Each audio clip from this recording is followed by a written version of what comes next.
माननीय बहन कुमारी मायावती जी ने जब माइक पकड़ा शपथ ग्रहण समारोह के दौरान, तो उन्होंने जो कहा वो इतिहास का साक्षी बन गया।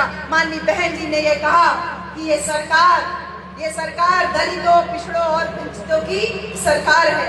अब शासन दलित की बेटी चलाएगी, कोई कठपुतली नहीं चलाएगी। ये बात जब माननीय बहन जी ने मंच से बोला, तालियों की गड़गड़ाहट गूंजने लगी। और वही जो मंच पे बैठे हुए थे वो लोग, अफसर लोग और पूर्व मुख्यमंत्री बैठे थे, वो सब आपस में खुसुर करने लगे कि अरे इतना खुल करके नहीं बोलना चाहिए, यहाँ राज्यपाल जी भी बैठे हैं। और तभी माननीय बहन जी ने दोबारा माइक पकड़ा और जो बोला वो भी इतिहास है।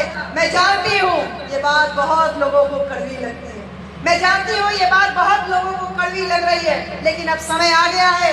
जो 5000 साल से सर झुका के, सर दबा के चलते थे, अब वो लोग पूरा सर उठा करके चले। ये माननीय बहन जी ने मुख्यमंत्री बनते ही हम सभी बहुजन समाज के लोगों को स्वाभिमान पैदा करने के लिए बोला। माननीय बहन जी कभी किसी की गुलामी नहीं की, वो किसी को खुश करने के लिए भी राजनीति नहीं की, बल्कि उनका मकसद था सत्ता उन लोगों के हाथ में देना जिनके पास हाथ में कभी थाली तक नहीं। ये हमारी बहन जी का शौर्य है, ये हमारी बहन जी का वैभव है।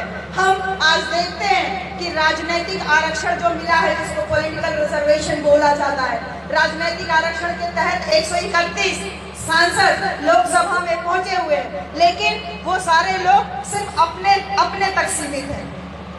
समाज के उत्थान में उनका कोई उत्थान के लिए उनके पास कोई ब्लूप्रिंट नहीं, कोई खाका नहीं है, कोई प्लान नहीं है कि भाई हम विधायक सांसद हो गए तो हम अपने समाज को कैसे आगे बढ़ाएंगे। और इस बात का कोई भी मीडिया, कोई भी अखबार, कोई भी संगठन इसका विरोध भी नहीं करता है कि ये 131 सांसद वहां बैठ के क्या कर रहे हैं। लेकिन सारे के सारे मीडिया, सारे के सारे संगठन की सुई कहाँ अटकी रहती है? हमारी बहन जी नहीं है। और अब बहुजन समाज पार्टी का एक विधायक, एक राज्यसभा सांसद, लोकसभा में कोई नहीं है, और इसके बावजूद सारे लोग उंगली उठाते हैं तो केवल और केवल हमारी बहन जी के ऊपर। कारण कभी सोचने की कोशिश की कि आखिर ऐसा क्यों होता है? इस बात को कभी सोचिए। हमारी बहन जी कभी भड़काऊ भाषण नहीं करती, इसके बावजूद हमारी जनता, ये बहुजन समाज हमेशा भड़कने की स्थिति में रहता है, हमेशा परेशान रहता है। ऐसा क्यों होता है?